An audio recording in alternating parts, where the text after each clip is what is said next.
Good morning. Very glad to be here this morning. I feel like dancing after hearing those drums go, you know. Get into I was going to do the twist, and that's a little too old for you folks. Question for you. I'd like to start by asking you a question. Does the video we just saw align with your perception of the why? Raise your hand if it does. That's what I thought. As you might guess, there were more hands up in this audience than in the typical audience, but still, not as many hands as I'd like to see. I typically ask this question whenever I play this video for other than YMCA audiences, and that's because it speaks to a fundamental change and challenge the Y faces. People don't know what we do. They like us, in fact, they love us, but they don't know why or what we do. Looks like a number of you are in this category. So I'd like to talk to you a bit about the why this morning to help you understand the organization that I'm proud to represent. And I'd also like to talk to you about my career path. You heard David talk about Hyperlink. We'll talk about that, and we'll talk about mentoring as well. But because I think these are things you can learn from the journey that I've been on, namely the value of working for an organization that is close to your heart, and also the value a mentor can bring to you in your career. But I will also leave time for questions if you have any. I'll probably answer everything as I go through my speech, but there may be one or two out there. Because I'm just as interested in hearing from you as you are in hearing from me, probably more so. Let's start with the why. As I mentioned, people like the why, but they don't know what we do. This is not a problem you would imagine we'd have as an organization that has a highly recognized brand, one of the highest recognized brands in the world, and that's been around for 170 years in this country. And as David said, engages over 22 million people in the work that we do. And I'm not going to even sing the song. But we had a problem. I've worked for The Wire, as David has said, for 40 years, and I suppose we've suspected for at least that long, and probably longer, that the perception gap did exist. But we confirmed that it exists about 8 years ago, when we undertook the most extensive research on the Y brand in our organization's history. The research revealed that people have very positive feelings toward the Y, but they don't really understand the impact that we make on communities. Okay, really, this is an active participation conversation. Raise your hand if you learned to swim at the Y, or played in youth sports at the Y, went to a camp, or simply worked out at the Y. See, our goal is really about from transactional to transformational. There are millions and millions and millions, this guy just said billions and billions, and millions of Americans like you. Their frame of reference for the Y is primarily swim and gym. That's not necessarily a bad thing. We're good at swim and gym, and we want people to know that. But we also want them to know that we feed hungry kids. Each year, the YMCAs serve 19 million meals to more than 500,000 kids from low-income environments, kids who otherwise would go hungry. We want people to know that YMCAs are among the nation's leading providers of support and services to immigrants and newcomers to our country. Every year, the Y helps tens of thousands of newcomers transition to life in the United States. And as part of this transition, we also prepare them for new communities to be welcoming and inclusive. In fact, it's in our DNA. Because in 1856, the first English as a second language class held at a YMCA in Cincinnati to address the Germans who were coming to town to help them understand how to learn English, and be more prepared to work in their environments, 1856. We want people to know that we partner with the Centers for Disease Control and Prevention to help more than 100,000 people across chronic disease prevention programs like the YMCA Diabetes Prevention Program and our blood pressure self-monitoring program. In other words, we want people to know that we are truly, as an organization, because what they think they know is only part of the story. And our research clearly showed that if people did truly understand us, they would be more likely to join us as members, to donate, to volunteer, and to consider the why as a career. And I want to talk to you about that last part because I am going to do some recruiting today. I got permission to do recruiting today. But that is why, for the past 8 years, we've been working to change perceptions of the why. The first step was revitalizing the brand. See all those logos up there? You might have seen them as you went through YMCA work. And that's just, that is a non-comprehensive list. If I put the list up of how we presented ourselves, it would fill this room. We didn't have one brand. We had hundreds of them. And we were confusing the heck out of people. In a federated operating structure like ours, where all YMCAs are interdependent and operate separately from each other, that can happen if you let it, and we did. So over a 5-year period from 2010 to 2015, we unified our brand. One logo, one cause, strengthening community through youth development, healthy living, and social responsibility. That's who we are. That's what we do. This sends to us a clear, consistent message about who we are and what we do. We took the second step last year, launching the first nationwide advertising and positioning campaign in a generation, because we needed a microphone for our message. TV, digital, radio, and print. The video you saw earlier is from the second phase of the campaign, which we launched this past fall. YMCAs are places where the entire community comes together, where people of all walks of life and backgrounds are welcome. We talk about being for all, and that's who we are. These ads promoted that idea by delivering a powerful message about how the Y unites, supports, and celebrates us at a time in our country when bonds are framed and divisions are growing. The ads are helping to set the stage for a big announcement the Y is making this summer. Internally, we're calling it our commitment to America. This is the next step toward changing perceptions. It will be a public promise to solve a pressing social issue facing our communities and our nation. I actually announced plans for this commitment right here in Kansas City, a couple of blocks down the street, in the summer of 2016 at our General Assembly of YMCAs, a small gathering of about 4,000 YMCA staff and volunteers. I referred to it as our moonshot, and some of you, most of you, probably all of you, weren't around in 1969 when Kennedy talked about the moonshot. I happened to be. Don't hold that against me. And that's because we're talking about a big, bold goal, one that may take 20 years or more to achieve. The commitment isn't final yet. I can't tell you exactly what it will be, but I can give you a hint. I truly believe the Y can play a significant role in uniting our country by raising a generation of leaders who will work to bridge the divides in our society, like many of you in this room will be doing in your work over the next 20, 30, or 40 years.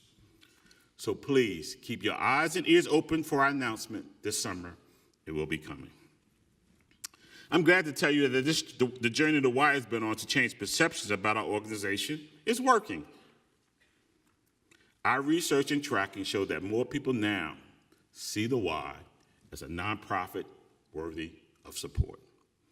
My hope is that our message is resonating with all of you too. As I said, am I allowed to plug for working for the Y? I'm not waiting for an answer. You know, you do it and don't ask for permission, you just do it. So here's my plug. It's a very exciting time at the Y. If you don't have a job waiting for you after graduation, give us a look. To borrow the theme from the conference, hyperlink with the Y. We're always in the market for young people who want to make the world a better place. If you're doing your consulting day with the YMCA, you're doing it with one of the best YMCA, the YMCA of Kansas City, led by my good friend David Byrd. Take it all in, ask a lot of questions, and give us your best ideas. We truly value your perspective. I mentioned earlier that I've been working with the YMCA for nearly 40 years.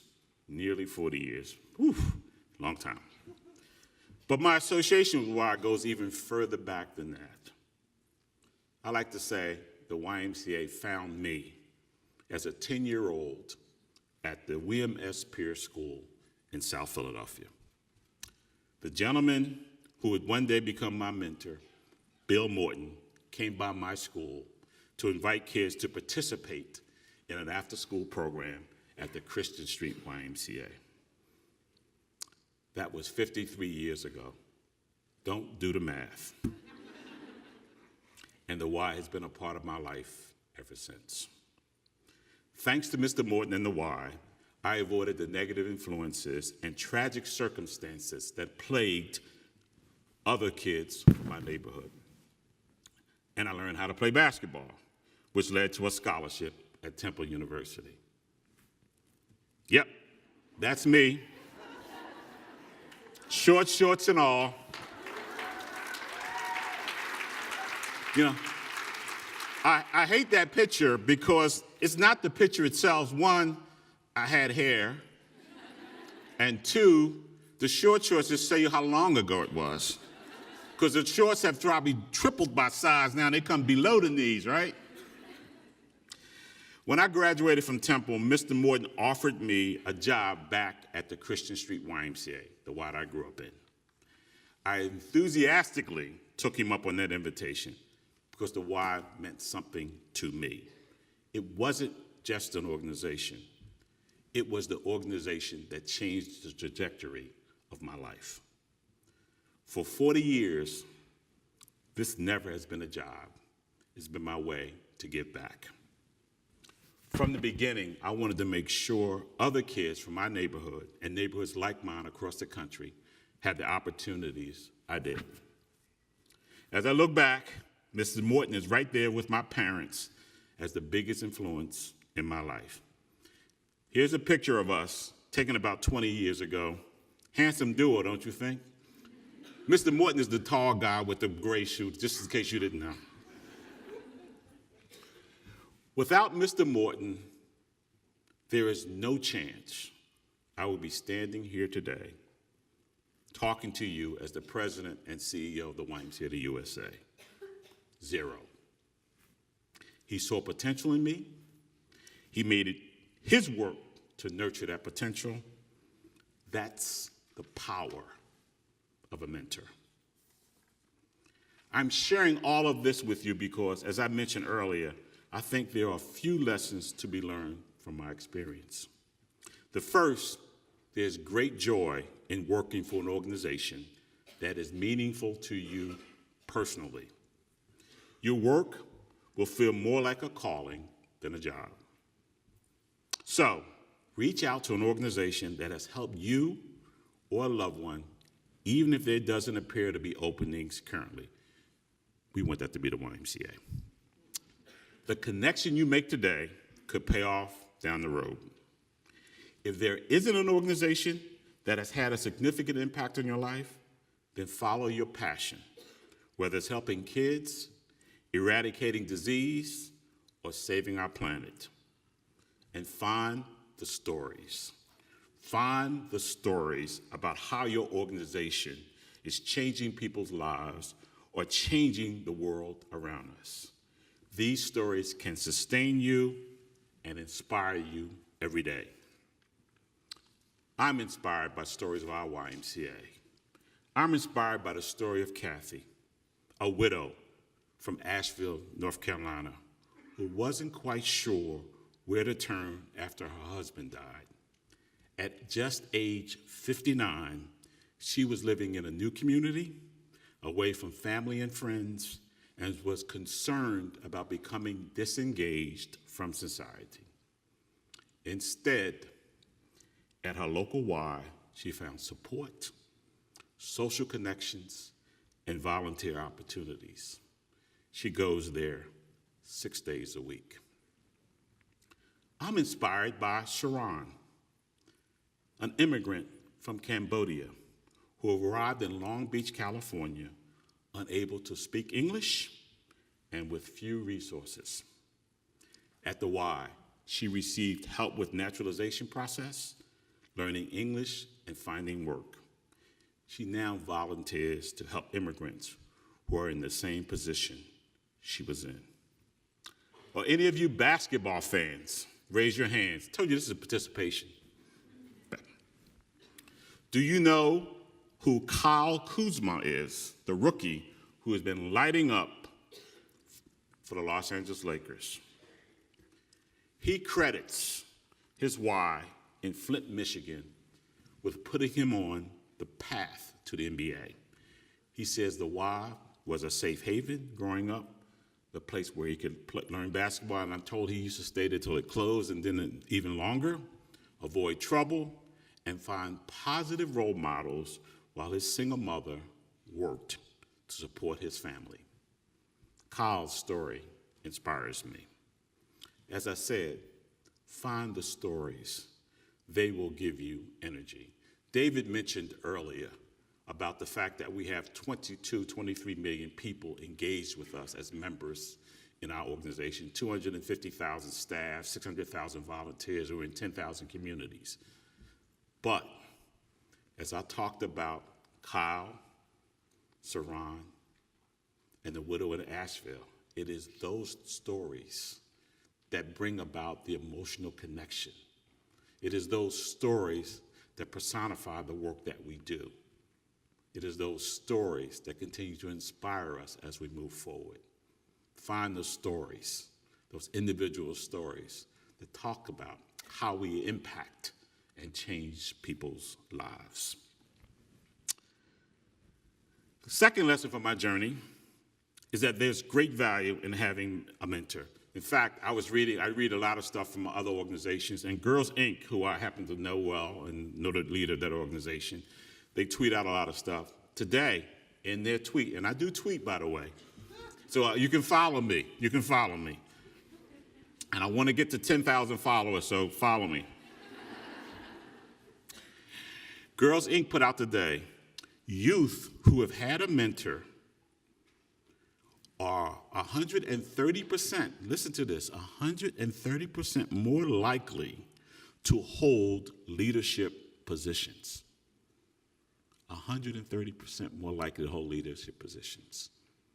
That's the importance of mentor. A mentor is the ultimate hyperlink to new skills, new experiences, new networks, and new opportunities. A mentor can help you build a career that is more successful and more rewarding than you could have imagined. I stand here as proof of that. Seek out a mentor early in your career, even if one doesn't seek you out first. Someone you admire and who is where you'd like to be professionally at some point. One other piece of advice.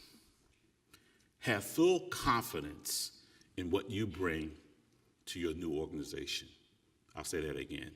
Have full confidence in what you bring to your new organization. Folks like me, and I'm gonna throw David in that, and David, who've been around for a while and who are leading organizations, we want to tap into your passion, your entrepreneurial spirit, and your desire to improve the world around you. But we're not always sure of the best way to do that. See, you guys are texting, you're Snapchatting, you're talking on the phone. So you need to help us figure that out. Because it won't be people my age who ultimately lead our nation to become more cohesive and inclusive and unified. It will be you. So in closing, I want to say thank you. Thank you for pursuing a career in the nonprofit sector at a time when the bonds that hold communities together are framed, and when governmental budget cuts are delaying or halting the delivery of social services. The work of the nonprofit sector has never been more important and more challenging. We need your energy and your insight. And thank you for the leadership you will provide to our sector going forward. As I said, you will be the ones who will change our country for the better. I'm so grateful that the nonprofit sector and our country will be in such capable and committed hands. It's been my pleasure to be with you today. Thank you for your time and attention, and I hope you have a great experience here at Alliance Management Institute. Now, I'd love to have any questions. Thank you very much.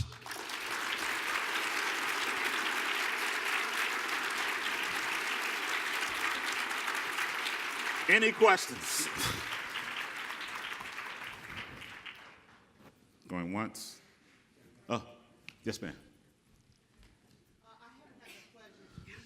Okay, so you just. Oh, I'm so sorry. Oh, I am so sorry. Are you sure? Okay. Okay, so you just mentioned that you want people to tell you how to tap into their potential and what you want from them. So what would be the best way to do that with new employers and supervisors?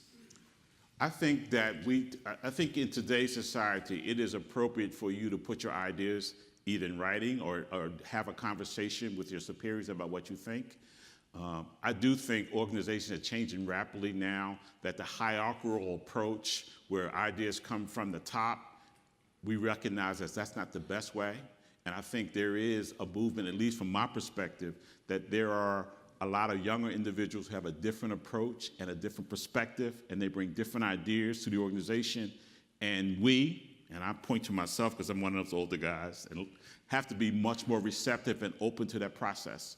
So hierarchical structures, I firmly believe, are dying breeds, and those hierarchical structures will not be able to take advantage of the great talent that exists in the organization.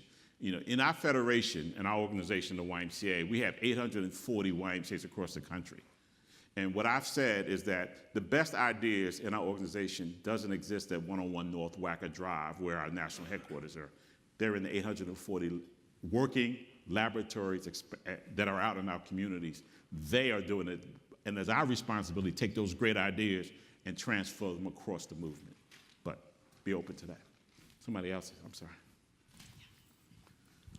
Hi, my name is Phyllis Wallace, and I actually served on the staff of the YMCA of the USA from 1981 to 1988, hired by Solon Cousins. On the Solon, and John Danielson. And Gordon Mack. I know all of them. Yes, and I wanted to give you a testimonial.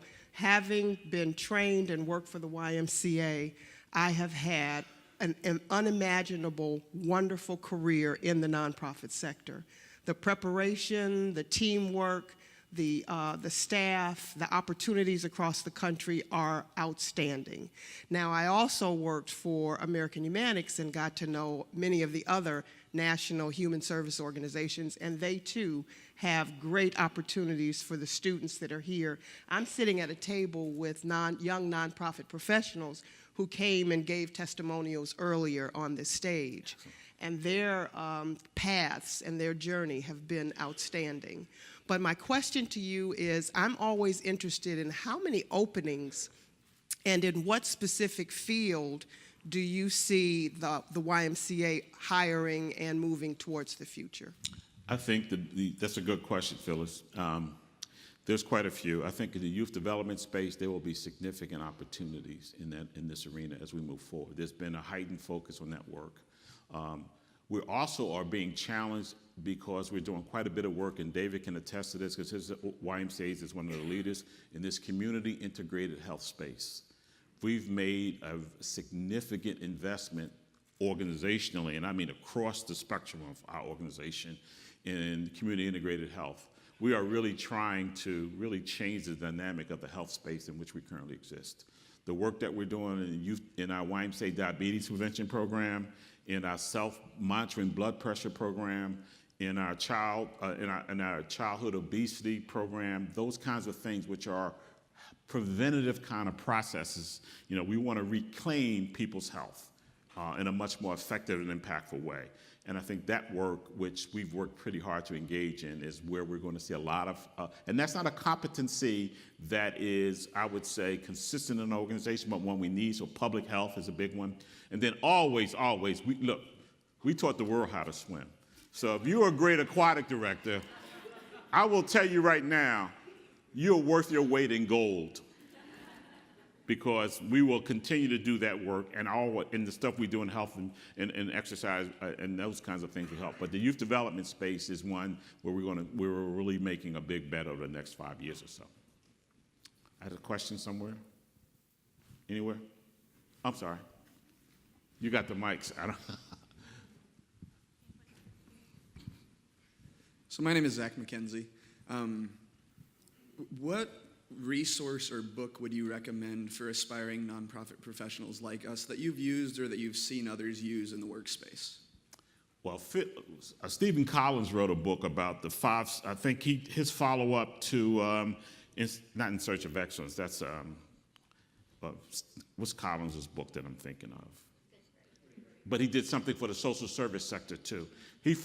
Collins did a book after he did Good to Great. He did something on the social service sector, which I would say you need to read. And then there's one of the things then there's Chait's work around board governance, which I think is a big opportunity to learn about how, because the reality is volunteers, board members are part of our structure, so understanding how to work with them is important. And then any of the work that is in the Stanford, I don't know if you get the Stanford Innovation, the Stanford Review stuff. They do a lot of work. A lot of companies do Bridgespan, which is a major nonprofit consulting firm. They do a lot of work with nonprofits. They write a lot of good stuff that I think is contemporary to what we're doing around innovation and scaling and things of that nature. So that's some good books right there.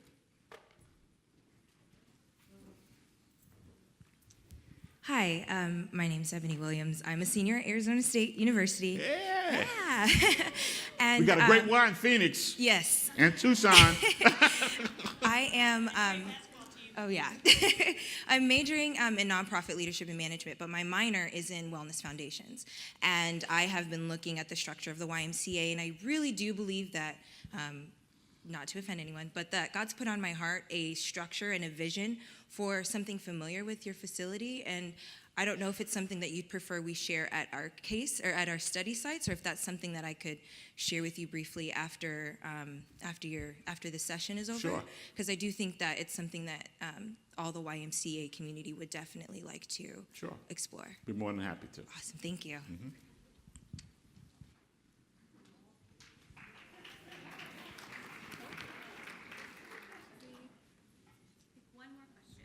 Got one here, on the other side. That guy can. What time we got to finish? One more question. I don't know. Okay.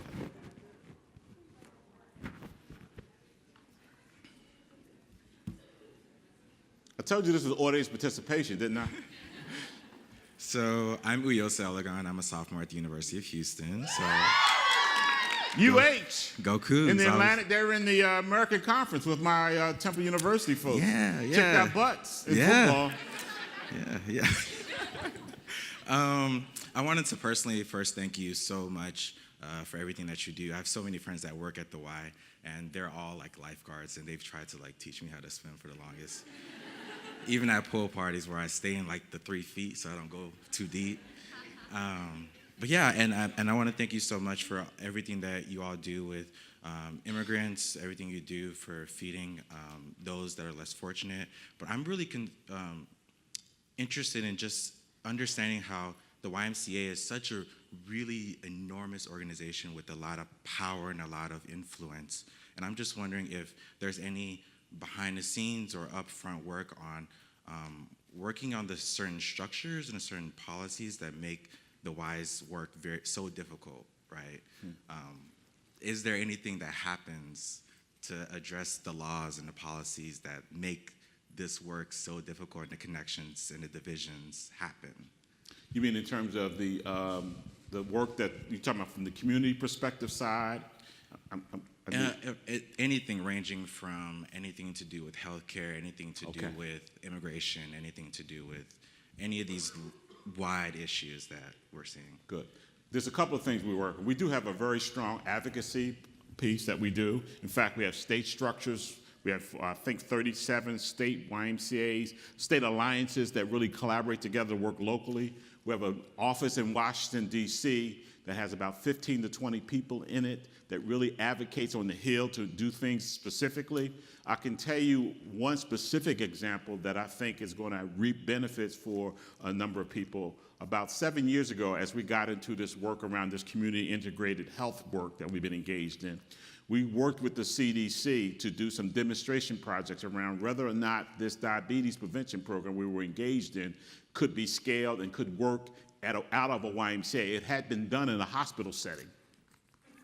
We did the work in Indianapolis. They were the lead. It was 2-3 Y. Indianapolis, I think Louisville was the other one that was working on this to see if they could get the same results that the hospitals were getting. We were able to get it. We have been working with the government to make sure that this benefit was changed and being covered by Medicare. So under the Obama administration, Medicare rewrote the rules so this YMCA diabetes prevention program will be covered by Medicare, and it will be covered by Medicare beginning of April of this year. That is a policy change that the YMCA, along with many others, were engaged in, and the scale and scope and size of the organization will allow us to do this work in different communities across the country, and more specifically for communities in need that have had substantial issues with diabetes. So proud of that work, but it was a collaboration. It took a long time to do. So advocacy, pretty big for us, particularly around immigration, DACA. I mean, we have, my position as the organization, and I know there's several in the audience, YMCA leaders here that will say, if there's something that is inherently negative to who we stand for, then we need to stand up. We need to stand up. And we felt that the DACA issue was one that because it was about young people not having opportunities. And we believe regardless of where you come from, if you're in this country, you need to have an equal opportunity to succeed. And that's our position. And when we say for all, we mean for all. There's no exceptions.